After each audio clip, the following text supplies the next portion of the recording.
Ini ndakagarawo nemukadzi wangu kwe10 years. Saka mukugara umu ndakanetsana nemukadzi wangu, ndikabuda pamba ndikatsvaga kwekuroja, ndikabva ndakasika kuita move on nekuti ndaisatoda zvekudzokerana naye. Saka ndakazowanawo mumwe mukadzi kuCape Town kuSouth Africa kwandiri. Kwakugara hedu mwedzi 7. Zvino ndakazotanga kufonerwa kunzi mwana arwara, plus futi pari kudiwa mari yechikafu chemwana. Saka mukutaurirana umu nemukadzi mukuru takawirirana.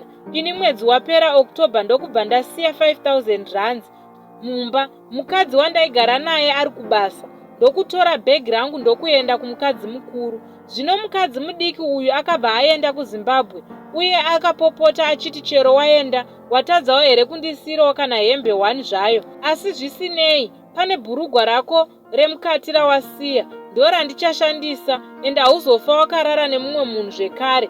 Saka akasvika kuZimu uye ari kuti ari kuda kundigadzira. Weduwe ndibatsireiwo, ndingava ndakatadza here kudzokera kumhuri yangu? Ko zvokwanisika here kusungwa nhengo kuti isashande? Ndatove nestress nekuti ati ndichamutsvaga pasina kana 2 weeks.